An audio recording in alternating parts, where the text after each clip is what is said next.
In this video, we will discuss hypothesis, theory, and law. This is part 2 of the 5 videos on methodology of economics as a social science. Part 1 is related with economics as a social science. Part 3 is related with assumptions.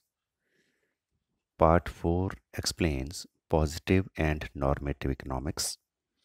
And finally, in part 5, we will discuss deductive and inductive methods to construct economic theories. Here, in part 2, we will discuss what is the hypothesis, what is the theory, and what is the law.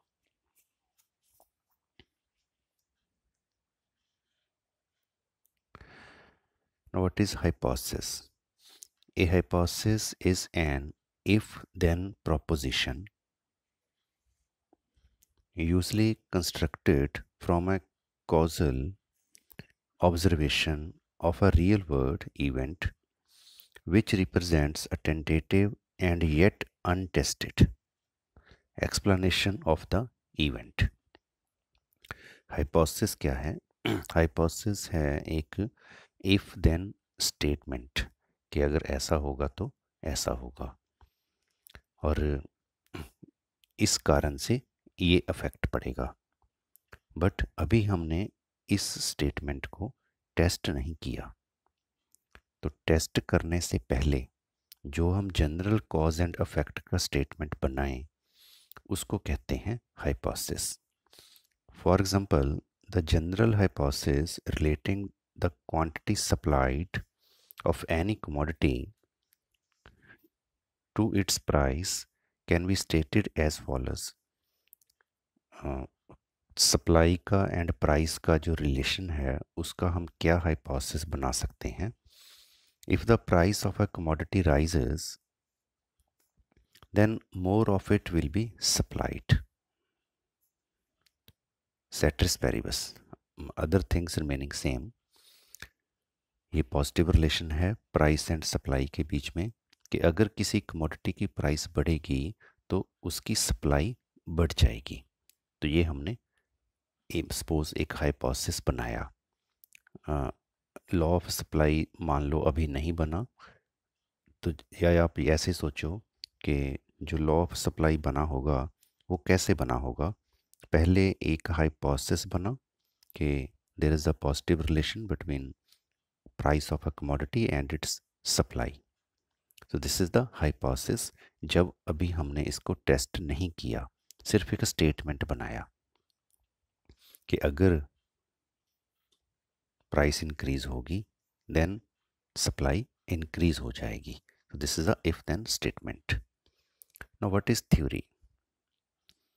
The purpose of theory, not just economic theory but theory in general, कोई भी जो theory है उसका क्या purpose है, is to predict and explain. किसी भी statement को, किसी भी topic को, किसी भी चीज़ को predict करना, explain करना, ये theory का meaning है. It simplifies, generalizes and seeks to predict and explain the event.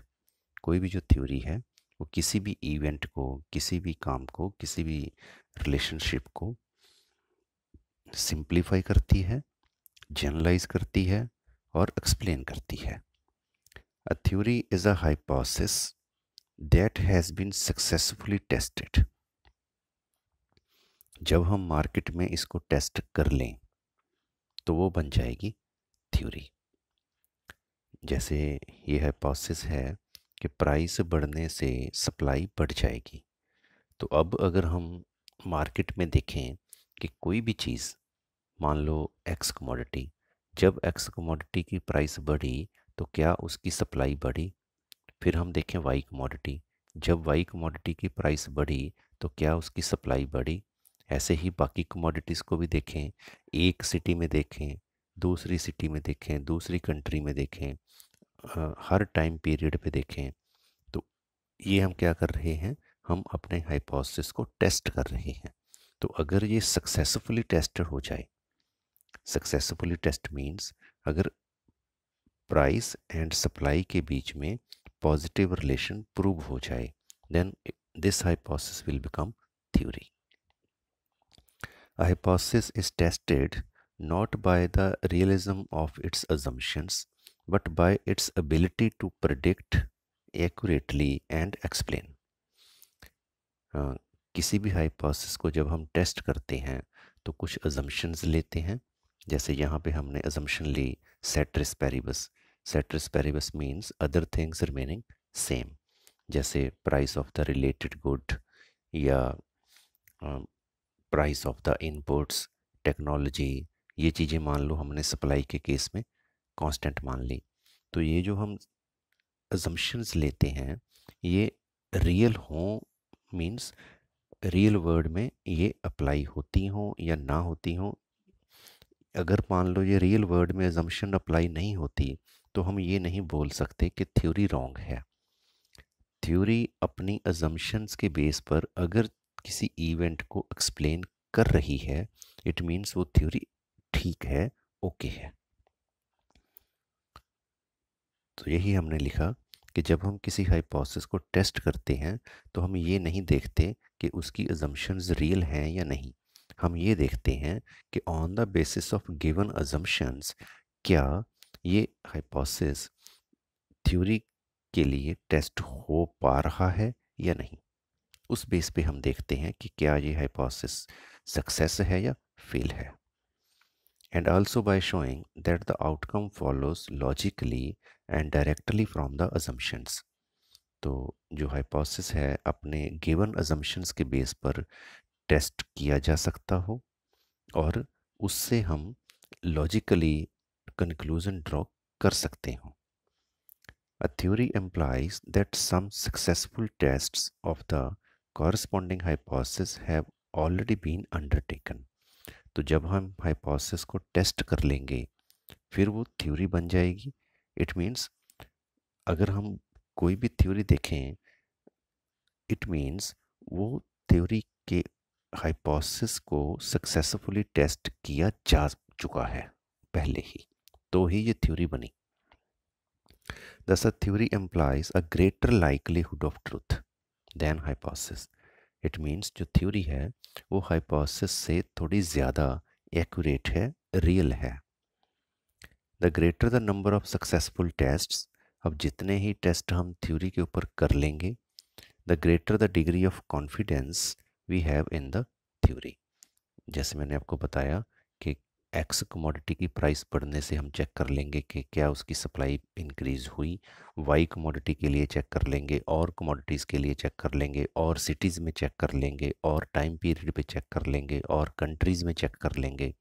It means जितने भी हम उसके ऊपर टेस्ट करते जाएंगे तो उतना ही हमारा, अगर मान लो हाइपोथेसिस के अकॉर्डिंग एक रिजल्ट आता जाएगा पॉजिटिव रिलेशन वाला, सपोज इस केस में, तो हम और ज़्यादा कॉन्फिडेंट हो जाएंगे कि हमारा हाइपोथेसिस ओके है, ठीक है, सक्सेस है. इट मीन्स हम इसको थ्योरी बना सकते हैं, मान सकते हैं. From our own behaviour we observe that when the price of a particular commodity rises, we buy less of it. तो ये डिमांड की बात है, प्राइस और डिमांड का negative relation. From this causal, cause means price है cause, demand है affect. Price बढ़ेगी तो डिमांड कम हो जाएगी. We could construct the following general hypothesis. तो हम क्या हाइपोथेसिस बना सकते हैं? If the price of the commodity rises, then the quantity demanded of the commodity declines. कि अगर प्राइस बढ़ जाएगी तो उसकी जो डिमांड है वो कम हो जाएगी. तो ऐसे हमने एक हमारे अपने बिहेवियर के बेस पर ये हाइपोथेसिस बनाया.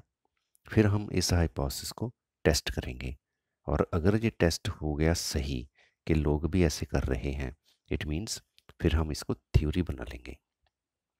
In order to test this hypothesis and arrive at a theory of demand, theory of demand बनाने के लिए, इसको टेस्ट करने के लिए, we must go back to the real world. ये रियल वर्ल्ड में हम जा रहे हैं, ये हमारी सोशल साइंस की लेबॉर्ट्री है जैसे केमिकल साइंस वाले, न्यूमेरिकल साइंस वाले, फिज़िक्स वाले अपनी लैब्स में जाते हैं, तो हमारी जो लैब होती है सोशल साइंस वालों की, इकोनॉमिक्स की, वो सोसाइटी है, मार्केट है, रियल वर्ल्ड है। तो हम वहाँ पे जा रहे हैं ये देखने के लिए whether this hypothesis is true for various commodities, क्या बाकी कमोडिटीज़ के लिए भी ऐसे हो रहा है कि प्राइस बढ़ने से डिमांड कम हो रही है, फॉर वेरियस पीपल, क्या बाकी लोग भी ऐसे कर रहे हैं, and at different points in time, क्या डिफरेंट पॉइंट्स पर भी ऐसे हो रहा है, क्या हमारी सिटी में, हमारी कंट्री में, सारी दुनिया में ऐसे हो रहा है। अगर सारा ऐसे ही हो रहा है इट मीन्स फिर हम बोलेंगे कि हमने अपने हाइपोथेसिस को टेस्ट किया, ये जनरलाइज किया, ये यूनिवर्सल है, इट मीन्स हम इसको थ्योरी बना सकते हैं। Since these outcomes would follow logically and directly from assumptions, we would accept the hypothesis as a theory. अब क्योंकि ये सारे टेस्ट हमारे मान लो इस हाइपोथेसिस को सपोर्ट करते हैं, जो भी इसकी assumptions हैं उसके बेस पर अगर ये ट्रू हो रहा है, इट मीन्स फिर हम इसको थ्योरी ऑफ डिमांड बना सकते हैं अपने हाइपोथेसिस को। तो जो थ्योरी है वो हाइपोथेसिस से एक नेक्स्ट स्टेप है। And what is law? Law एक उससे भी नेक्स्ट स्टेप है। A law is a theory which is always true under the same set of circumstances. For example, law of gravity, जैसे law of gravity है, तो जो हमेशा ही ट्रू हो, एक ऐसी थ्योरी जो कभी फेल ही ना हो, जिसका कोई एक्सपेरिमेंट फेल हो ही ना, that is the law. The term law is used to represent a widely accepted premise, widely, or theory about a particular, this is CAUSAL, causal, CAUSAL,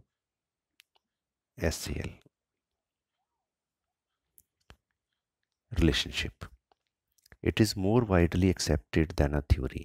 तो अगर हम और भी ज़्यादा एक्सपेरिमेंट करके देखें कि बहुत ज़्यादा इसको एक्सेप्ट किया जा रहा है, तो हम उसको बोलते हैं law. In economics some writers refer to law of demand, for example law of demand जैसे हम कहते हैं। अब यहाँ पे न्यूमेरिकल साइंस में और सोशल साइंस में थोड़ी सी प्रॉब्लम है। न्यूमेरिकल साइंस के जो लॉज हैं, जैसे लॉ ऑफ ग्रेविटी है, वो 100% एक्यूरेट है, तो उसको हम बोल सकते हैं ये लॉ ऑफ ग्रेविटी जो है दिस इज़ 100% एक्यूरेट, कि ऐसे ही होगा। बट हमारे जो लॉज होते हैं सोशल साइंस के लॉज, वो 100% हो सकता है और एक्यूरेट ना हो। तो वाइडली एक्सेप्टेड का मीनिंग क्या है? रफली अगर हम बात करें, it may be 99% true, it may be 95% true, और in some cases it may be 90% true. अगर मान लो 99% ऐसे हो रहा है हमारे हाइपोथेसिस के अकॉर्डिंग, तो भी हम उसको लॉ बना सकते हैं। 1% एरर हो सकती है, 5% एरर हो सकती है किसी स्टेज पर, 10% एरर हो सकती है। मीन्स ये जो हम 1% केस को छोड़ रहे हैं, 5% केस को छोड़ रहे हैं, 10% केस को छोड़ रहे हैं, these are known as the exceptions. Law of demand के एक्सेप्शन भी होंगे, कुछ लोगों की कोई और तरह की ज़रूरतें होंगी जिस वजह से वो प्राइस बढ़ने से डिमांड को कम नहीं करेंगे, मतलब वो हमारे हाइपोथेसिस के अकॉर्डिंग नहीं चलेंगे। इट मीन्स उस केस में ये हाइपोथेसिस फेल हो जाएगा। बट अगर वो परसेंटेज कम है, मान लो ज़्यादा से ज़्यादा 10% है, इससे ज़्यादा नहीं है, तो भी हम लॉ ऑफ डिमांड को मान लेंगे, इस थ्योरी को एज अ लॉ मान लेंगे। क्योंकि सोशल साइंस में ये थोड़ा सा वेरिएशन हो सकता है because of the study of human behaviour, क्योंकि इसमें हम ह्यूमन बिहेवियर की स्टडी कर रहे हैं, एटम्स के बिहेवियर की स्टडी नहीं कर रहे। बल्कि साइकोलॉजी में तो हम यहाँ पे 60% तक भी अगर हो तो भी हम थ्योरी मान लेते हैं। बट जितना ज़्यादा ये एक्यूरेट होगा, 80%, 90%, 95%, 99%, उतना ही ज़्यादा हमें ज़्यादा कॉन्फिडेंस होगा हमारी थ्योरी के ऊपर, तो उतना ही हम वाइडली एक्सेप्टेड कहेंगे कि ये थ्योरी है, तो उतना ही हमें लॉ बनाने में ज़्यादा कॉन्फिडेंस बनेगा. This was about the hypothesis, theory, and law.